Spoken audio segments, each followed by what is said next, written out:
On Whirlpool presents ESPN Cricinfo T20 timeout powered by Dell. We're looking ahead to the game between Delhi Capitals and a team in search of their first point, Sunrisers Hyderabad. Let's look ahead to that game with Dasgupta and Ajit Agarkar.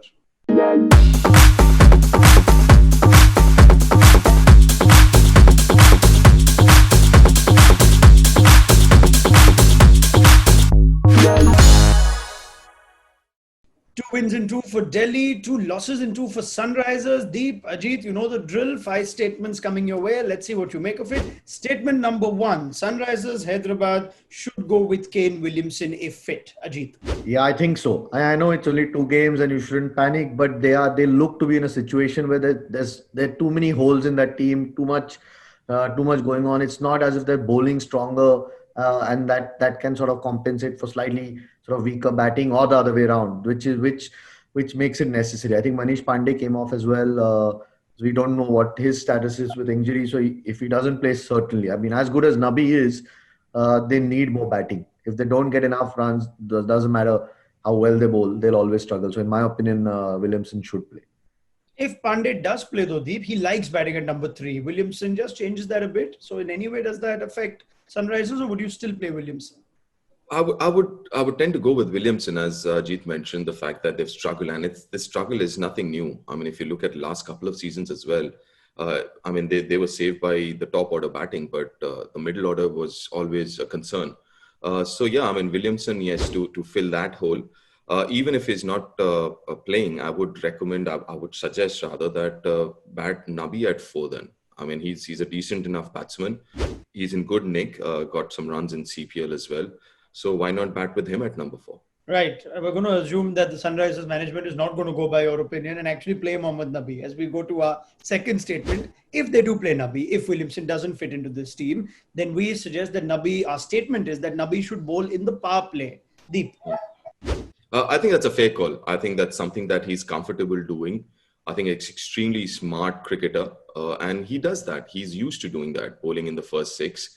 And if you go by current form, he's been doing well in the CPL. He's picked a lot of wickets in the first 6 overs in the CPL, where there are quite a few big hitters. So yeah, absolutely, why not? Ajit, quite a few left-handers in that Delhi lineup. Thoughts on Nabi bowling with the new ball? Yeah, if he plays, certainly. I don't know whether he'll start the bowling, but there's always a case. I mean, he likes bowling there. He gets wickets as well when he bowls up front. Was a little bit surprised that Nabi or Rashid Khan, neither of them bowled in the first 6 overs, especially when you're defending 142 they were defending in the previous game. So I was a little bit surprised that they didn't make use of it. If he does play, I'm sure they'll be thinking along those lines. And, with left-handers, it just becomes an obvious option that they should bowl him. If not start, certainly in the power play. Right. What about who else may bowl in that power play? And Hyderabad seamers have come under the scanner this season. Our next statement is, Ajit, that the Sunrisers Hyderabad are too dependent in their bowling on Bhuvaneshwar Kumar. Thoughts on that? They are, but it's not a bad thing. I mean, he is an India international. He's an experienced guy. He's been around for a while. So if they are dependent, I don't think it's a bad thing. Gives him extra responsibility. We've seen him do well before in T20 cricket. It's how he sort of helps the other guys in that team. If he can sort of raise their levels with his own performances, that might actually be necessary at this point with the way SRH are going. He's still in search of his first wicket this season, Deep. And then we look at the bowling options that there are with him. There are calls for Billy Stanlake, but how do you play him in this Hyderabad team? Just thoughts on that pace bowling unit? Listen, I think it's very important that they pick wickets early on. I mean, if you don't pick wickets in the first 6, then puts a lot of pressure on Rashid and makes batting easier against Rashid.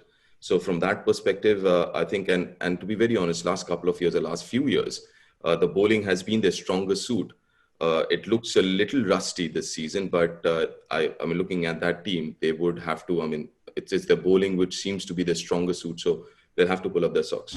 There's plenty of pace in the opposing camp, and Kagiso Rabada and Anrik Nokke for the Delhi Capitals. Our next statement is Rabada and Nokke should take the new ball to take on Warner and Bairstow. They've given Akshar Patel the new ball in the last 2 games. Thoughts on that one?